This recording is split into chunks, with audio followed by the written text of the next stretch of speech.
আসসালামু আলাইকুম ওরহমতুল্লাহ।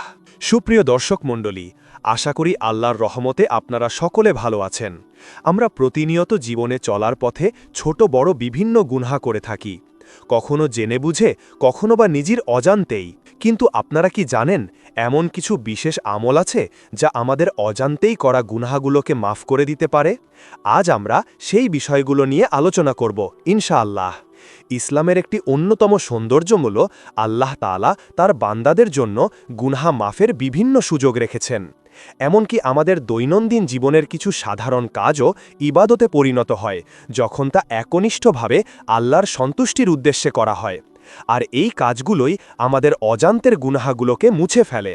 প্রথমত, অজু। আমরা সালাতের আগে অজু করি। এই অজুর গুরুত্ব সম্পর্কে রাসূল সাল্লাল্লাহু আলাইহি ওয়াসাল্লাম বলেছেন, যখন কোনো বান্দা অজু করে তখন তার মুখ ধোয়ার সাথে সাথে মুখের সব গুনাহা ঝরে পড়ে, হাতের সাথে হাতের গুনাহা ঝরে পড়ে, পায়ের সাথে পায়ের গুনাহা ঝরে পড়ে, এমনকি নখের নিচ থেকেও গুনাহা বের হয়ে যায়। মুসলিম, হাদিস নম্বর 244।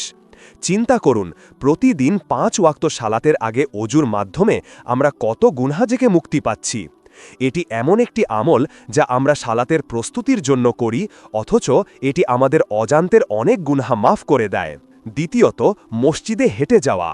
রাসূল সাল্লাল্লাহু আলাইহি ওয়াসাল্লাম বলেছেন, যে ব্যক্তি ভালোভাবে অজু করে সালাতের জন্য মসজিদের দিকে হেঁটে যায়, তার প্রতিটি পদক্ষেপের জন্য একটি করে সওয়াব লেখা হয় এবং একটি করে গুনাহা মাফ করা হয়। বুখারী ও মুসলিম। আমরা যখন সালাতের উদ্দেশ্যে হেঁটে মসজিদে যাই, তখন আমাদের প্রতিটি পদক্ষেপ আল্লাহর কাছে মূল্যবান হয়ে ওঠে। আমাদের অজান্তেই আমাদের আমলনামা থেকে গুনাহা মুছে যায় এবং নেকি যুক্ত হতে থাকে। তৃতীয়ত, সালাত আদায় করা। বিশেষ করে ফরজ সালাতগুলো জামাতের সাথে আদায় করা। রাসূল সাল্লাল্লাহু আলাইহি ওয়াসাল্লাম বলেছেন, 5 ওয়াক্ত সালাত এক জুমা থেকে অপর জুমা এবং এক রমজান থেকে অপর রমজান, এগুলো মধ্যবর্তী সময়ের গুনাহাসমূহের কাফফারা হয়ে থাকে যদি কবিরা গুনাহা থেকে বেঁচে থাকা হয়। মুসলিম, হাদিস নম্বর 233। সালাত আমাদের গুনাহা মাফের এক বিশাল সুযোগ। এই সুযোগকে আমরা যেন কখনোই অবহেলা না করি। চতুর্থত, জিকির ও তাসবিহ পাঠ করা। কিছু জিকির এমন আছে যা পাঠ করলে আমাদের গুনাহা মাফ হয়ে যায়।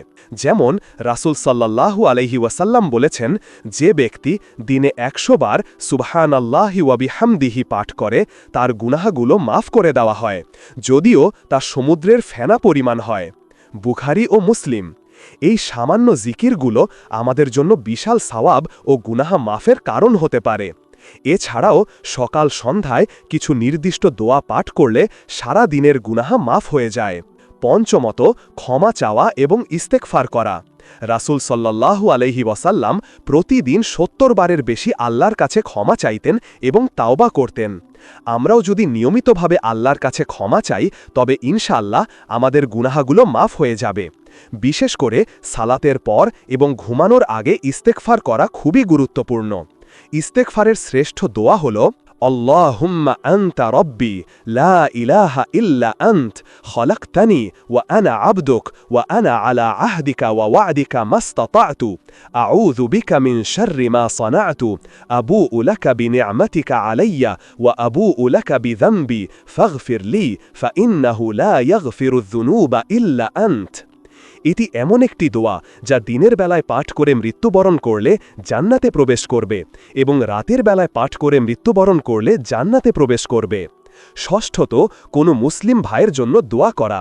আমরা যখন আমাদের ভাইদের জন্য দোয়া করি, তখন ফেরেশতারা আমাদের জন্য দোয়া করেন, আর ফেরেশতাদের দোয়া আল্লাহর কাছে খুবই পছন্দনীয়। এই দোয়ার বরকতে আমাদেরও অজান্তের গুনাহা মাফ হতে পারে। প্রিয় দিনী ভাই ও বোনেরা, পরিশেষে আমরা যেন এই ছোট ছোট আমলগুলো গুরুত্ব সহকারে পালন করি। এই আমলগুলো আমাদের পার্থিব জীবনেও শান্তি এনে দেবে এবং পরকালে আমাদের নাজাতের উসিলা হবে ইনশাআল্লাহ। আল্লাহ তাআলা আমাদের সকলকে তার একনিষ্ঠ বান্দা হিসাবে কবুল করুন এবং আমাদের সকল গুনাহা মাফ করে দিন। আমিন। আসসালামু আলাইকুম ওয়া রাহমাতুল্লাহ।